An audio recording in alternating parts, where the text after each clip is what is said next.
Bismillahirrahmanirrahim.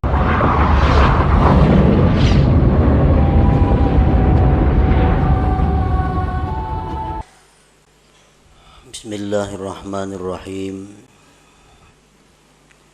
Alhamdulillah dzil izzati wal jalal alladzi amarna bi ikhlasil a'mal. Ashhadu an la ilaha illallah wahdahu la syarika lahu dzul quwwati wal kamal. Wa ashhadu anna sayyidana Muhammadan abduhu wa rasuluhul mawsufu bil jamal. Allahumma salli wa sallim wa barik ala sayyidina wa maulana Muhammadinil muzallali bizzilal wa ala alihi wa sahbihi wa dhurriyyatihi wa atba'ihin najina minad dalal, amma ba'du. Yang kita hormati dan kita cintai para habaib, para alim ulama, para muhibbin, hadirin dan hadirat rahimakumullah. Alhamdulillah, segala puji bagi Allah. Kita bersyukur kehadirat Allah Subhanahu wa ta'ala yang telah mengumpulkan kita di tempat yang penuh berkah ini. Dan semoga kita selalu dikumpulkan oleh Allah dalam kebaikan dan takwa. Salawat dan salam kita haturkan kepada junjungan kita Nabi besar Muhammad sallallahu alaihi wasallam dan kepada seluruh keluarga, para sahabat, zuriat dan pengikut beliau. Para muhibbin rahimakumullah, al-hikmatul ashirah minal hikamil ataiyah. Qala al-imam Ahmad bin Athaillah as-Sakandari rahimahullah wa nafa'ana bi ulumi. Hikmah yang ke-10 daripada al-hikamil ataiyah. Berkata al-imam Ahmad bin Athaillah as-Sakandari rahimahullah, al-a'malu suwarun qa'imah wa arwahuha wujudu sirril ikhlasi fiha. Bermula amal-amal adalah rupa-rupa yang berdiri, dan roh-roh itu amal adanya sirrul ikhlas pada amal itu.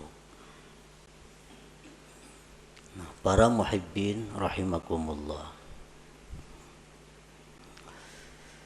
dimaksud dengan apa yang disebutkan oleh al-imam Ahmad ibnu Athaillah tadi adalah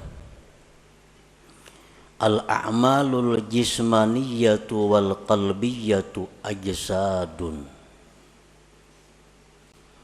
Bermula amal-amal, baik itu amal-amal berupa jismani seperti sembahyang, membaca Al-Quran, itu disebut amal jismaniyah. Ataupun amal-amal berupa qalbiyah, amal-amal hati seperti taubat.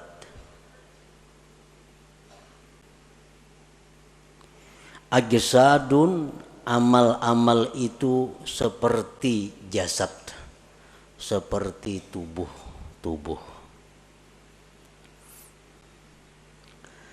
Wa arwahuha wujudul ikhlasi fiha, maka bermula roh amal itu adalah adanya ikhlas pada amal-amal itu. Fal ajsadu bila arwah sakitatun mayitatun. Bermula jasad dengan tidak ada ruhnya, maka itu akan jatuh gugur dan mati. Wa kadzalikal a'mal, demikian pula amal-amal, la qiyamalaha, tidak ada tegak dengannya, illa biwujudil ikhlasi fiha, melainkan dengan adanya ikhlas pada amal-amal itu. Nah, para muhibbin rahimakumullah, Imam Ahmad ibnu Athaillah mencontohkan amal perbuatan kita ini, baik yang jismani atau yang rohani, itu seperti tubuh, seperti jasad. Sedangkan rohnya adalah ikhlas. Artinya bahwa amal yang kita lakukan itu kalau tidak ikhlas berarti tidak punya roh. Jasad yang tidak punya roh itu akan dikubur, akan tidak bisa dimanfaatkan. Nah, demikian pula amal ibadah kita yang tidak ada ruhnya, tidak ada ikhlasnya, akan tersia-sia, tidak diterima di sisi Allah Subhanahu wa ta'ala.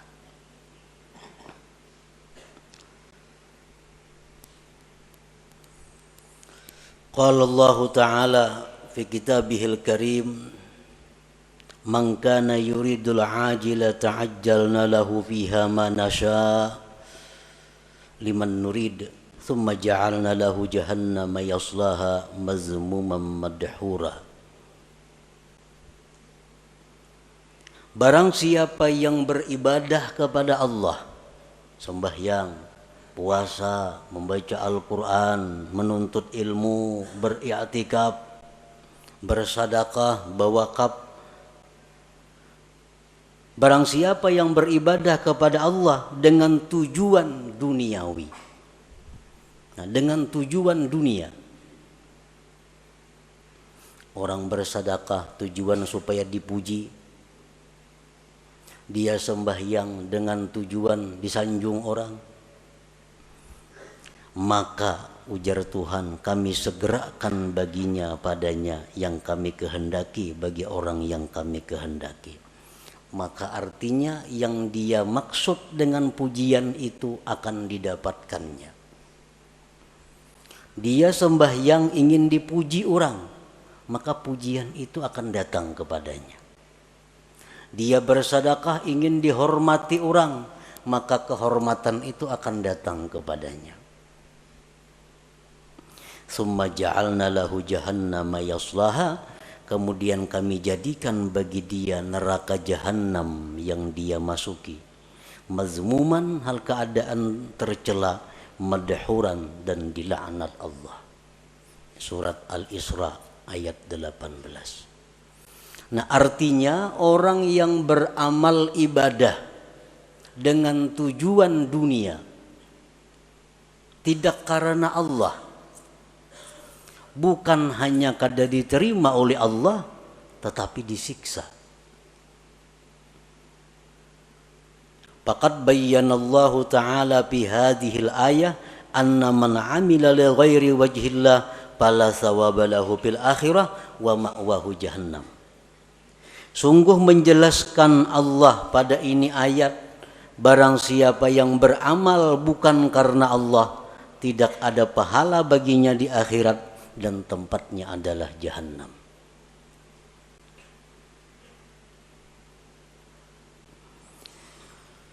Para muhibbin rahimakumullah, Rasulullah sallallahu alaihi wasallam bersabda, innal abda la ya'malu a'malan hasanah fatas'adul malaikatu fi suhufin mukhtatamah fatulqa baina yadayillahi ta'ala fayaqulu alqu hadhihi as-sahifah fa innahu lam yurad bima fiha wajhi. Yang artinya, sesungguhnya seorang hamba beramal-amal kebaikan, sembahyang, puasa, zakat, sedekah, haji, umrah, dan sebagainya. Maka naiklah malaikat membawa buku-buku catatan amal tersebut, kemudian diserahkan kepada Allah Subhanahu wa ta'ala. Maka Allah berfirman, limparkan ini catatan amal, bahwasanya dia tidak dikehendaki dengan yang ada pada catatan itu akan zatku, ujar Tuhan. Artinya buang itu amalan, karena inya beramal itu bukan karena aku. Wa qala Rasulullah sallallahu alaihi wasallam, idza kana akhiruz zaman sarat ummati thalasa firaq, firqatun ya'buduna Allah khalisa, wa firqatun ya'buduna Allah riya'a, wa firqatun ya'buduna Allah liyastaqilu bihin nas. Fayaqulullahu azza wa jalla lil mukhlisin idhabu ilal jannah, wa yaqulu lil akharin idhabu bihim ilan nar. Apabila akhir zaman, ujar Rasulullah, jadilah umatku itu 3 kelompok, 3 golongan. Satu golongan yang beribadah kepada Allah ikhlas. Golongan yang lain ada yang beribadah riya, mengharapkan sesuatu dari makhluk, baik itu materi atau pujian. Satu golongan yang beribadah kepada Allah untuk mencari makan dengan manusia. Allah berfirman pada hari kiamat, bagi orang-orang yang ikhlas, masuklah kalian ke dalam surga. Dan Allah berfirman bagi yang lainnya, pergilah dengan mereka itu ke dalam api neraka.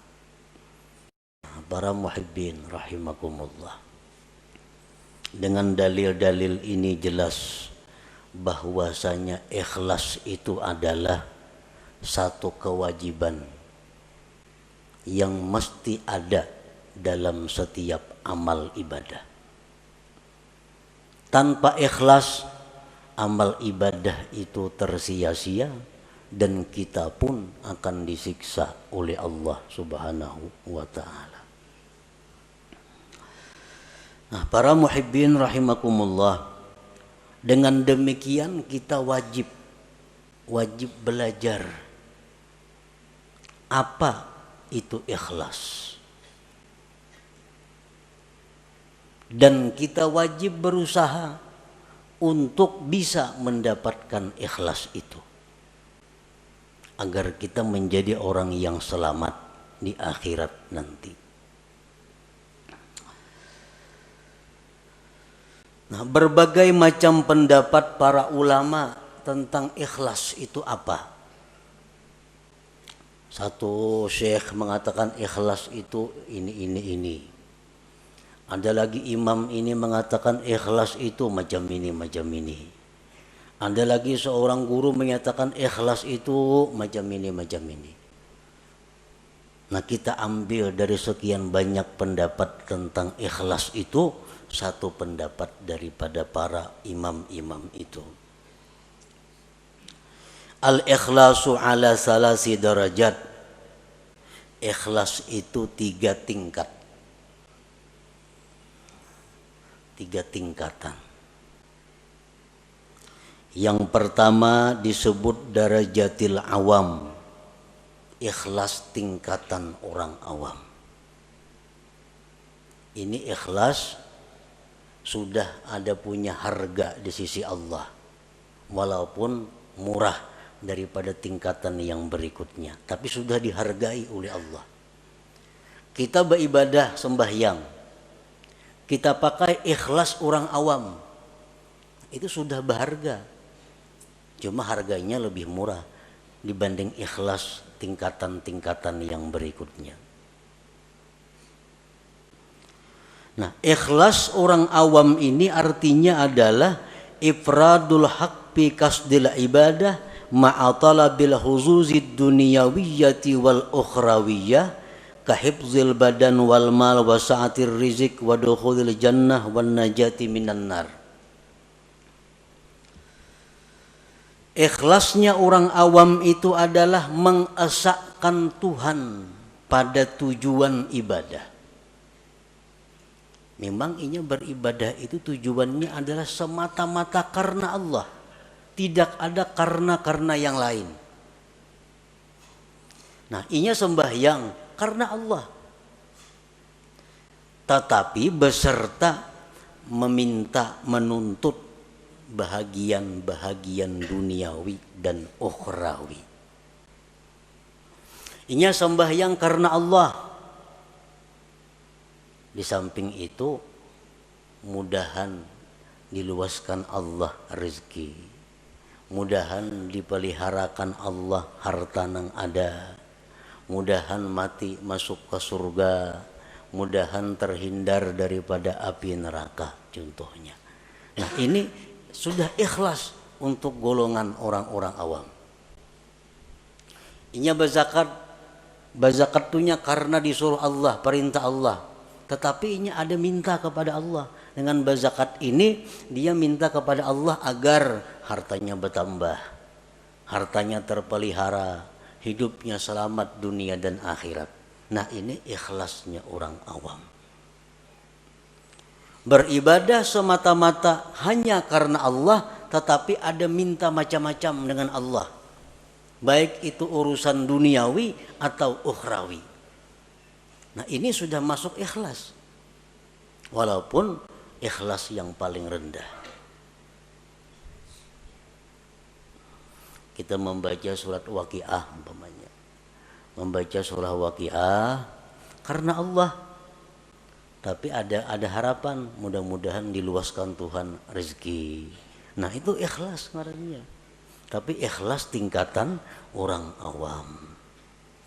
Inya membaca surat Tabarak, Suratul Muluk karena Allah, tapi mudah-mudahan dalam kubur selamat. Nah, ini ikhlas, tapi derajatnya bukan derajat yang tinggi.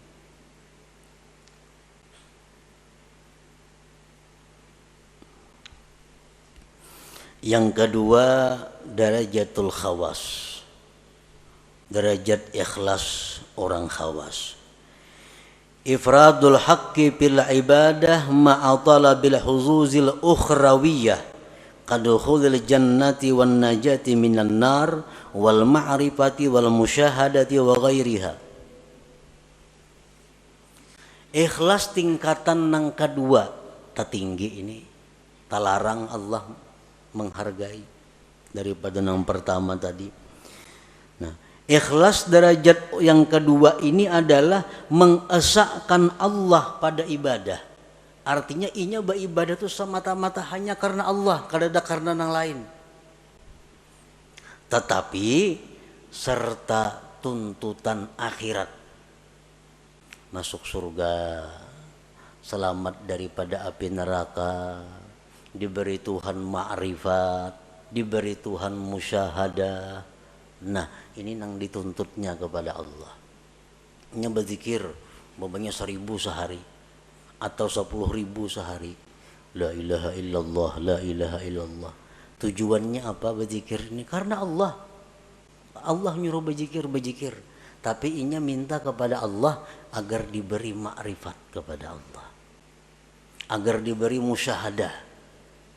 Nah, ini ikhlas tapi menurut tingkatan khawas ngarannya. Belum lagi sampai ke derajat yang tertinggi daripada ikhlas itu. Tapi sudah ikhlas ngarannya. Ya, tadi orang membaca surah Tabarak supaya dalam kubur selamat daripada fitnah kubur. Nah, ini ikhlas. Tuntutan akhirat. Ini ikhlas derajat khawas ngarannya. Ini kadada dalam ibadah itu minta kepada Allah urusan dunia kadada. Nah, beribadah kepada Allah karena Allah, nang dimintanya kepada Allah urusan akhirat. Kadada urusan disihatkan badan, kadada urusan dimurahkan rezeki, kadada urusan berdagang supaya payu, kadada. Urusannya apa? Inya beribadah nih karena Allah, nang dimintanya kepada Allah urusan akhirat. Nah, ini ikhlas tingkatan nang nomor 2. Ini lebih hebat daripada yang pertama tadi. Yang ketiga, darajatul khawasil khawas. Nah, ini derajat yang tertinggi. Tahqiqul ubudiyah wal qiyamu bi huquqir rububiyah bil ibadah. Dia beribadah itu semata-mata memantapkan kehambaannya dan mendirikan dengan hak Tuhannya. Aku beribadah ini semata-mata karena Allah dan aku ini adalah hamba Allah, titik. Perkara masuk surga, perkara neraka itu kada tahu urusannya. Nah, inya berzikir karena menjunjung perintah Allah, habis ingat situ. Inya sembahyang, aku semata-mata menjunjung perintah Tuhan karena aku nih hamba, aku mesti sembahyang. Habis ingat situ. Kadada macam-macam lawan Tuhan tuh kehendak permintaan kadada. Nah, inilah derajat ikhlas yang tertinggi itu. Nah, para muhibbin rahimakumullah. Jadi apapun di antara derajat ikhlas yang tiga macam itu, apabila ada di dalam amal ibadah kita, maka amal ibadah kita itu sudah hidup, sudah punya roh. Artinya ada harga di sisi Allah Subhanahu wa taala. Kita membaca Quran, di dalam situ ada ikhlas, walaupun derajat-derajat orang awam sudah selamat. Apalagi kita membaca Quran, di situ ada ikhlas derajatnya orang khawas, lebih larang lagi Allah menghargai. Apalagi ikhlas nang nomor 3, makin larang lagi harganya. Nah, makanya ibadah itu dibalas 10, bisa 70, bisa 100, bisa lebih pada itu, tergantung mutunya ibadah itu, tergantung kualitasnya ibadah itu. Para muhibbin rahimakumullah. Nah, jadi kita sudah tahu pentingnya ikhlas tadi. Pentingnya kita beribadah itu karena Allah. Kalau kada macam itu, sembahyang kita ditolak dan kita disiksa. Kita puasa kada karena Allah, puasanya ditolak dan kita disiksa. Kita bersedekah kada karena Allah, berbagi-bagi duitnya, tapi kada karena Allah, duitnya kada diganti Tuhan, berpahala kada, disiksa, duitnya habis. Kalau orang tuh bersedekah karena Allah, akan mendatangkan kelapangan, mendatangkan kebahagiaan. Karena Allah. Tapi kalau orang ini membagi-bagi duit, membagi baras, membagi apa, kada karena Allah, ujung-ujungnya bisa gila, bisa stres. Karena kada karena Allah. Nah, ini akibatnya dalam dunia pun sudah menderita.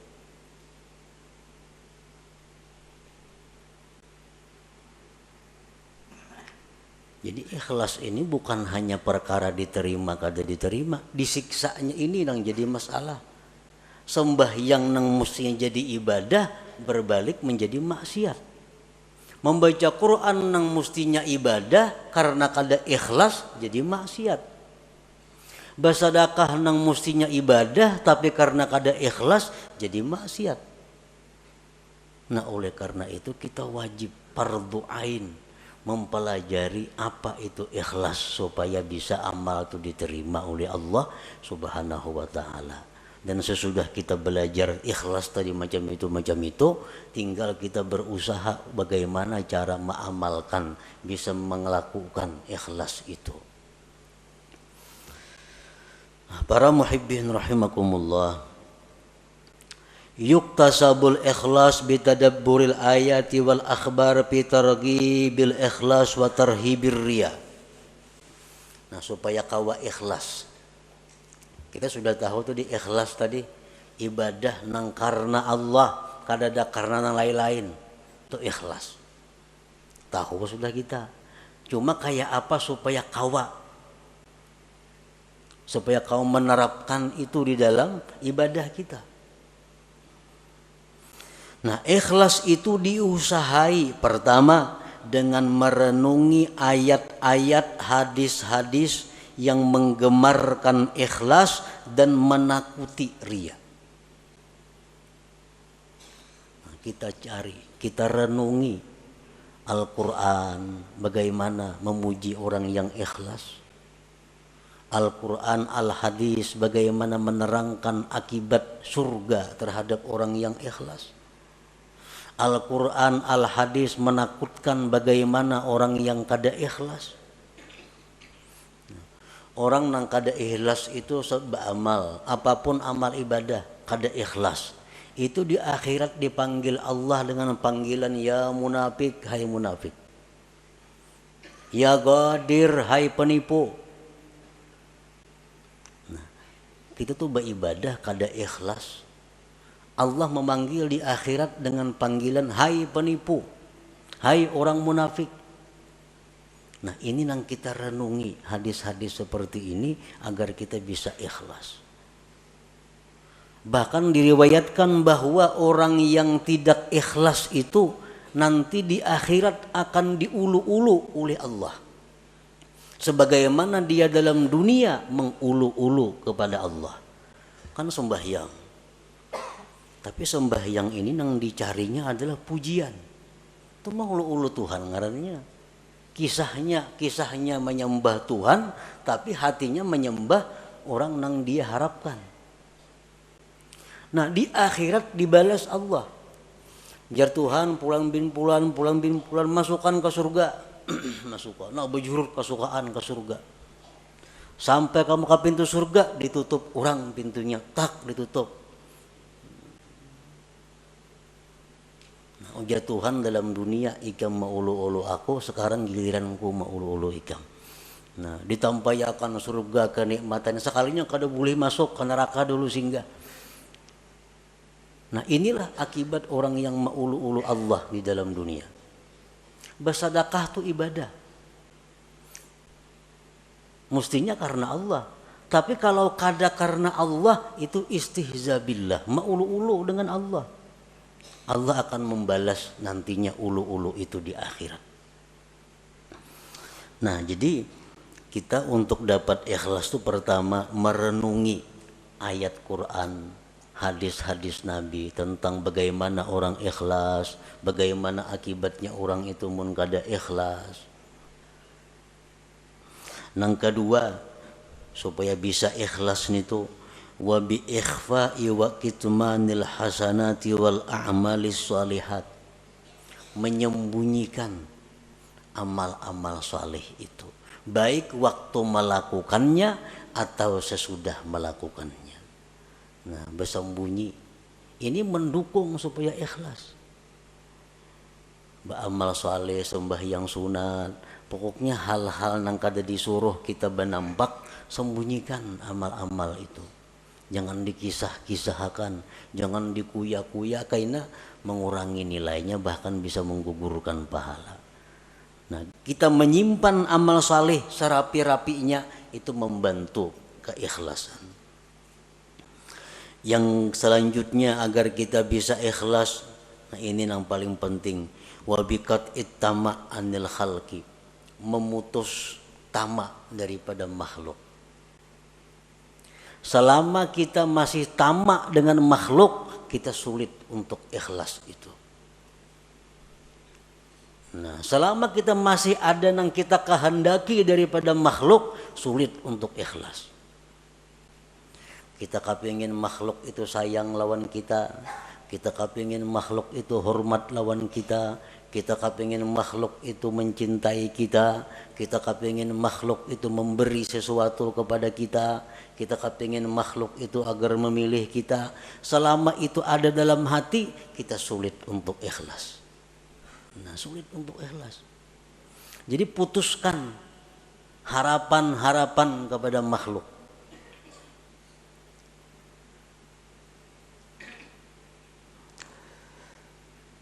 Wa bidawamir riyadhati wal mujahadah, dan juga dengan selalu latihan dan berjuang. Jadi ikhlas ini mesti dilatih dan berjuang. Dikisahkan bahwa salah seorang salihin ini sembahyang berpuluh-puluh tahun hanya di saf pertama, sembahyang berjamaah. Saf kedua kada biasa, apalagi masbuk makin kada. Selalu di saf pertama. Suatu hari Sidin ada talambat, padahal sudah 10 tahun lebih selalu di saf pertama sembahyang berjamaah. Suatu hari ada masalah sehingga datang ke masjid masbuk.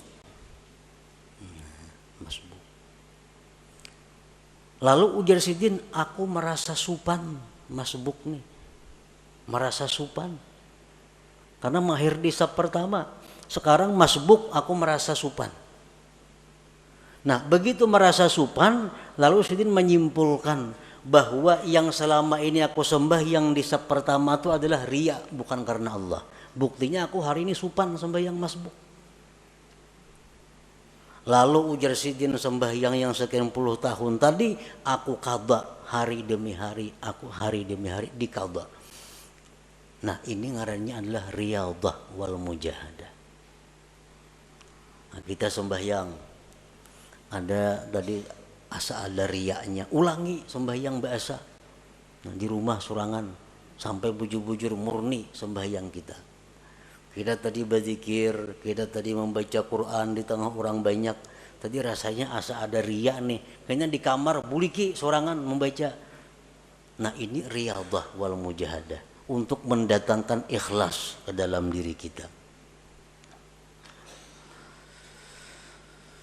Nah, kemudian lagi supaya bisa ikhlas itu adalah waddu'a ilallah ayyarzuqahul ikhlas. Lawan Tuhan minta, Allahumma rzuqnil ikhlas bil a'mal. Ya Allah, berikan aku ikhlas pada amal-amal. Ini perlu lawan Tuhan, karena kalau Allah memberi satu mat saja. Allahumma rzuqni al ikhlasa bil a'mal. Ya Allah, aku minta ikhlas pada segala amal. Selanjutnya lagi yang mendatangkan ikhlas adalah suhbatul mukhlisin, bakawan lawan orang-orang ikhlas. Mun bakawan lawan orang nang katuju riya, menjangkit katuju riya juga. Kawani orang-orang nang ikhlas, maka itu akan membawa ikhlas kepada diri kita. Wal iktifa bi ilmillahi ta'ala, dan ikhlas itu juga didatangkan dengan merasa cukup dengan ilmu Allah, merasa cukup dengan tahunya Allah. Aku nih beramal bila Tuhan tahu saya kung cukup dah, yang lain biar kada nang tahunya. Nah, ini iktifa bi ilmillah. Bila kita kau macam itu, ikhlas. Aku beribadah, kada penting manusia, kada penting orang lain tahu. Bila Allah saya kung tahu cukup sudah. Nah, jadi itu jalan-jalan untuk mendapatkan ikhlas tadi. Nah, para muhibbin rahimakumullah. Qala ba'duhum man amila arba'atan biduni arba'atin lam yantafi bi amali. Barang siapa yang beramal, berbuat 4 perkara tanpa disertai dengan 4 perkara yang lain, maka dia tidak akan bisa mengambil manfaat dengan amalnya. Yang pertama, al-khaufu biduni hazar. Takut tapi kada waspada. Takut tapi kada menghindar. Ini sia-sia. Takut kepada Allah tapi parak lawan maksiat. Kalau takut kepada Allah itu jauhi maksiat. Bagaimanapun kita takut kepada Allah tapi kada berjauh dengan maksiat, itu kada bermanfaat takutnya itu. Yang kedua, ar-raja biduni talab. Mengharap tapi kada mencari. Mengharap rahmat Allah di bakalumbun di kalambu. Mengharap rahmat Allah itu baudo, sembahyang, ambil tasbih, berzikir. Nah, ayo mengharap rahmat Allah. Kalau mengharap tapi kada mencari, maka mengharap itu sia-sia. Yang ketiga al-istighfar bidurin nadam. Minta ampun tapi kadang menyesal. Astagfirullah, astagfirullah, astagfirullah, astagfirullah, astagfirullah. Tapi dalam hati kadang ada penyesalan berbuat dosa. Istighfarnya sia-sia. Mestinya kita mengucap astagfirullah itu di dalam hati ada menyesal terhadap dosa yang dilakukan. Astagfirullahaladzim, kan artinya aku minta ampun kepada Allah. Astagfirullah, aku minta ampun kepada Allah. Mesti ada sesal di dalam hati. Nah yang keempat, al-amal biduni ikhlas. Beramal tapi kada ikhlas, kada ada harganya juga. Lam yantafi bi amali, kada bermanfaat dengan amalnya. Jadi kalau kita hendak melakukan ibadah, mantapakan dulu nih. Karena Allah atau kada? Bila kada karena Allah, hadangi dulu. Jangan terburu-buru, jangan tagasak-gasak, jangan umpatan. Jangan umpatan, beribadah kada sah umpatan itu. Ibadah itu mesti berdasarkan ilmu. Jadi orang ada menyumbang 100.000, 200.000, 300.000, seorang giliran seorang 1,5 juta. Nah, umpatan kepengaruh mestinya jangan. Nah, ikhlasakan dahulu bujur-bujur. Bila sudah ada ikhlas, sudah karena Allah, nah hanya kita surung amal ibadah itu, kita lakukan amal ibadah itu. Kada kawa umpatan beribadah. Nah ngapa kau bujurakan dahulu niat kita supaya ikhlas. Qala Syakik rahimahullah, husnul amal fi salasati asya. Baiknya amal itu pada 3 perbuatan, pada 3 sesuatu. Allah itu baik, Allah kada menerima kecuali yang baik. Allah itu kada menerima amal kecuali amal yang baik. Amal yang baik itu macam apa? Awwaluha ayyaral amala minallahi ta'ala linafiyil ujub. Yang pertama yang perlu bagi orang yang beramal itu bahwa dia melihat bahwa amal itu adalah dari Allah. Aku ni kawa sembahyang, aku ni kawa puasa, aku ni kawa naik haji, aku ni kawa bersedekah, itu adalah anugerah dari Allah. Bukan karena kepintaranku, bukan karena kekuatanku, bukan karena kehebatanku. Tapi aku kawa melakukan ibadah-ibadah ini adalah anugerah Allah, taufik Allah. Itu yang perlu supaya jangan ujub kita. Nah yang kedua, ayyurida bihi ridallah likasril hawa, bahwa dia beramal itu menghendaki keridaan Allah, bukan untuk kesenangan diri sendiri.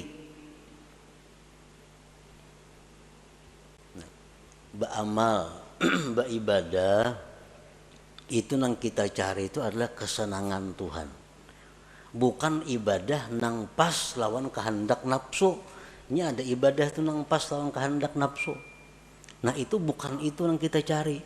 Kita cari itu ibadah nang pas dengan keridhaan Allah. Kayak orang sembahyang rajin di masjid-masjid tuh, pembelakangan ketujuh duduk bersandar nyaman di tawing tuh. Itu beribadah mencari kesenangan nafsu. Kalau kesenangan Allah di sab pertama itu Allah senang di situ kita beribadah. Ini kada pembelakangan di muhara lawang supaya angin nyaman. Nah ini orang beribadah untuk kesenangan nafsunya. Padahal mesti ibadah itu yang kita kehendaki adalah keridhaan Allah. Usahakan bahwa Allah yang disenangkan, bukan nafsu kita, bukan hawa kita. Ini sudah lumrah. Ibadah itu kalau pas nang lawan nafsu katuju aja menggawi kita. Tapi kalau ibadah nang kada cucuk lawan nafsu, nah ini berat. Padahal ibadah itu kita kehendaki adalah keridhaan Allah, bukan keridhaan nafsu kita. As-salis yang ketiga, ayyabtagiyas sawab minallah, bahwa dia mencari pahala itu dari Allah. Linafir riya, untuk menolak riya. Kita beribadah mencari balasan itu lawan Allah, supaya jangan riya. Bila mencari balasan lawan makhluk, nah itu riya ngarannya. Bila riya, ibadah kada diterima dan kita bakal disiksa. Kita minta kepada Allah bahwa dengan ibadah ini, kita ibadahnya melakukannya karena Allah, dan kita minta supaya kita jadi orang yang mulia. Nah ayuha, tapi yang diminta asal Allah. Kita beribadah membaca Quran karena Allah, dan mudah-mudahan Allah buka pintu rezeki seluas-luasnya, boleh aja karena kita minta kepada Allah. Nah kita beribadah kepada Allah sambil mengharap agar makhluk-makhluknya mencintai aku. Ayo kada Bapak, asal yang diminta kepada Allah. Nah kalau kita beribadah untuk cari perhatian kepada makhluk, nah ini Allah nang marah. Ini Allah nang marah. Kita beribadah supaya inya hormat kena lawan aku. Nah inya kita beribadah supaya kena inya memperhatikan lawan aku. Makhluk nih. Nah ini nang dimaksud nang kada boleh itu. Bahwa ibadah kita ini tapi tujuannya adalah kepada makhluk Allah. Nah bila ibadah yang demikian itu ada pada kita, maka ibadah itu macam orang mati. Arti orang mati apa? Dipatak, dikubur, tidak bisa dimanfaatkan apa-apa. Nah ibadah yang ikhlas itu adalah ibadah laksana jasad yang punya roh. Jasad yang punya roh adalah jasad yang bergerak, yang bermanfaat. Nah ibadah yang punya roh, ikhlas adalah ibadah yang bisa kita ambil manfaat baik di dunia dan di akhirat.